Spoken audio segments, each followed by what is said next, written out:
Hi everyone, and welcome to Almost Cancelled. I'm Peter and this is Connor. Hey guys. We're going to talk about Outcast, Season 1, Episode 7. It's called The Danger Done. Full spoilers, as always. So, you weren't here last week. You were away gallivanting around Star Wars nerds, Pretty much. of which you are one. Uh, so, did you like last week's episode, just quickly, before we... Yeah, it was fine. Wasn't the best, but Yeah. pretty good.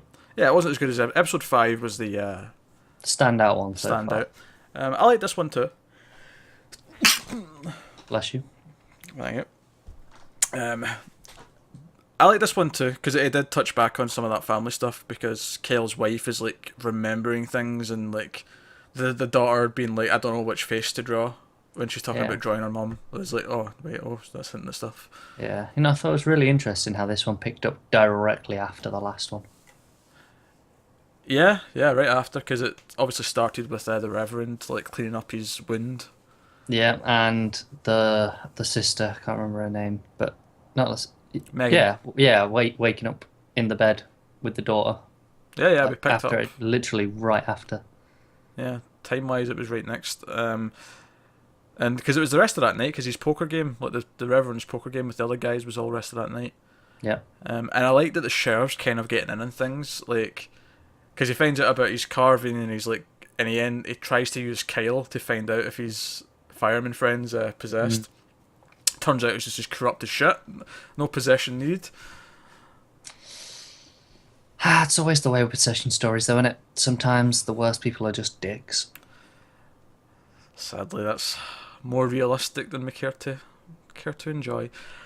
But no, I like that stuff, and there was a lot of little things happened in this episode, but not a lot of like the biggest thing, of course, was Kyle's wife like showing up, and like now Kyle's got his daughter, and she's left. Now, admittedly, I'm relieved she just left because see, when he went out of that house, I was half expecting to see her hanging from a tree Yeah, that would have been gruesome. because I kind of felt like she can't live with this. What's she going to do? I'm sensing bad things. Now, luckily, she just pissed off to go and find herself or whatever. I'm sure we'll find out later, but that's better than her killing herself in front of the house Definitely. because that's what I was kind of expecting a little bit as he was walking out. But I liked all that stuff. I like Kyle's really good with his daughter, Yeah, and definitely. they have a really good little sort of father daughter bond, and him explaining to him the hard hats and like surviving that day because he happened to just get the day off because his sister was getting our sister was giving birth. Yeah. So I like that stuff. Reverend had a nice little chat with what's his face, Sidney, in the barber shop. I enjoyed that It was interesting, wasn't it? because they couldn't quite see what they were talking about because the barber was just standing there, cleaning his blades and whatever he does. And, But they were both very much aware of yeah, the hidden meanings. yeah, it was all very. It was like the most passive aggressive like conversation I think I might have ever seen. Yeah, it really was. It was good to watch. It was, and then the Raven looking like a complete crazy person as he starts going, "They're among us," and And this just man is the pointing devil. at him as, oh God. And you're like, "Oh, what you doing?" I mean, you know you fucked up when Kyle in the next scene's like, "Right, I wasn't smart. I was." You just want to slap him and go, Yeah, fucking shut up, do it right. you're looking at that job now. I mean, I know you're probably all confident because you worked up the courage to kiss the redhead. You know. Speaking of, her ginger son is up to evilness. That tends to be the thing with gingers. No, but did you see him after that kiss? The camera went over to him and he was just like evil looking. I agree, but Yeah. but then that's the innate nature of gingers. Although So, I'm sure you were wondering why your TV turned into a mirror at that point. yeah, Hmm. obviously, because all gingers look identical, don't they? Aye.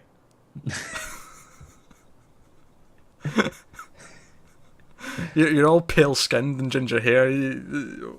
What do you want? The only, the, Some only, the, damn only, respect. the only reason why I knew it wasn't you is because you didn't have that ridiculous chin curtain that you've got. It didn't hiccup either, so He also didn't hiccup, no. Yeah. That's a good tell sign for you, actually, yeah. those annoying hiccups. Admittedly, I might be at the point now where I don't even notice those, because I can't remember the last time I was annoyed by your hiccups. That's interesting because I know I did some earlier during the comics podcast. Because it took me a while, because you said it usually happens in a couple of months. It took me like a year to get used to them.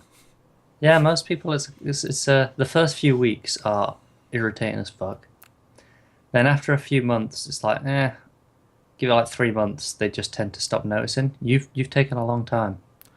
I think it's because I don't know. Maybe I just pay attention more than most people. I don't know what it is.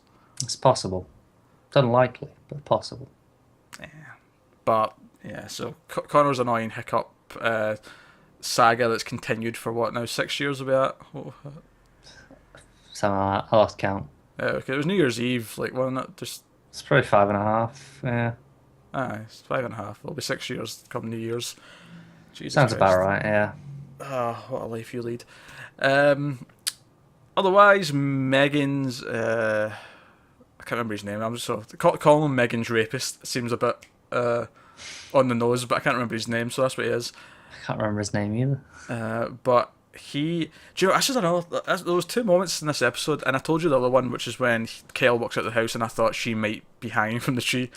The other time that I was really worried was when when Mark tells Megan that he's been suspended and why, and she gets that look in her face.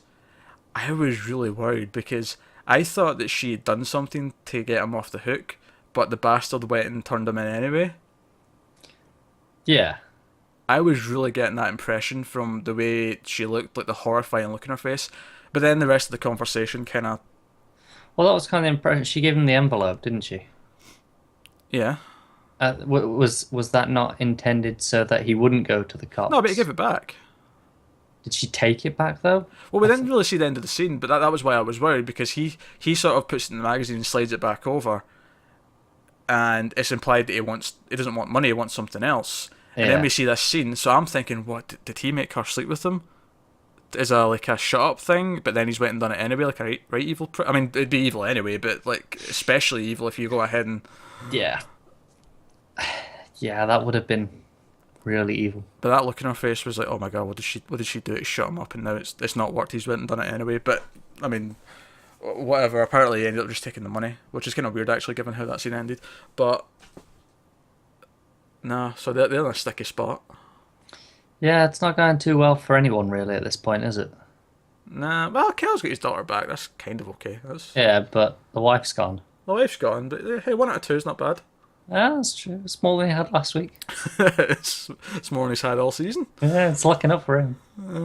And now he's like in charge of the Reverend after last week's shenanigans. So he's like the boss, and he's got his daughter back. He's had walking one on hell of a sunshine. week, hasn't he? He's walking on sunshine.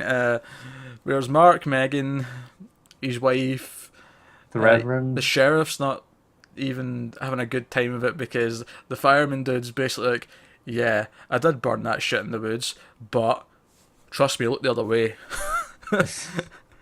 So now he's in a tough spot. Like, come on. Like, everyone's having a really rough time of it. Yeah.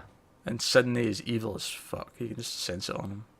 He doesn't have to do anything to just ooze evilness. It's quite impressive, really. Yeah, Brent Spiner's did a good job with that role. He literally just stands there in the street, and you just feel like he is evil as shit. How are they not all seeing this? You're working through Star Trek right now, and you're only on season 2, or you're almost at season 2 of the original series, so you're miles away from Next Generation at this point. Yeah. But when you get to that and you see Brent Spiner as Data, he's such a friendly, goofy, lovable character that you're going to be baffled at how evil he can be in this. Even in Independence Day, he's a goofball. Yeah. And in this, he's just like oozing evil. It's wonderful. I do think it's impressive because he literally just stands there in that street, you know, like when he's getting accused, and he is just like, you just look at him and go, "You're so evil. How are they not all seeing this?" Yeah. Oh, and that woman that touched Kale's hand is possessed. Yeah. I don't know who she is. I don't know who she is either, but I assume it'll come up. Like, maybe it's just implying that more and more people are getting possessed. Could well be. It's interesting though, because I was under the impression that they all knew who Kyle was, like all these demons. Apparently not. Yeah, because obviously she has no idea until she touches him. And in the flashback with his friend, Yeah. He clearly didn't know. So It's interesting. I guess it's not, Hierarchy of demons, they're building this up even more. Some of them don't even have this basic knowledge that most of them do. Yeah, it's like knowledge that maybe like The ones that went to Demon University, they know. no, to compare it to like a fandom, say it's like Superman fans all know that Kal-El is his Krypton name, but it's not necessarily public knowledge for everyone on the planet. You know? Maybe it's kind of like that, where some of them are in the know, they know their shit, and some of them are just like, oh, I was going to go to Earth and just possess people willy-nilly. Oh, I'm going to tickle their nipples and have a right old laugh of it. Does sound pretty fun, doesn't it? If you're a demon, imagine. What, nipple tickling? Yeah, I'm sure it's a hit. Why not? Gotta make the most of that corporeal form. Yeah. Or pig nipples, that's real evil. That separates the the men from the boys, if you can survive a nipple pinging. Yeah. Oh, that's rough. Alright, we have went in some weird directions in this review, so I guess that wraps up Outcast for the week. There's only like 3 episodes left. Yeah, 3 episodes, yeah. It's gone pretty quick. It has. This summer's flying, and we'll be at fall pilot season before we know it. Oh, don't remind me. Keep it. Yeah, that's a good point. Actually, no, just over a week will be in August, and then it's only A month. month and a half. Yeah. Yeah. So Jesus. there you have it. That's Outcast. Let us know what you thought of the episode in the comments below. Like and subscribe and all that jazz helps us out a lot. Thank you very much for watching, guys. We'll see you next time.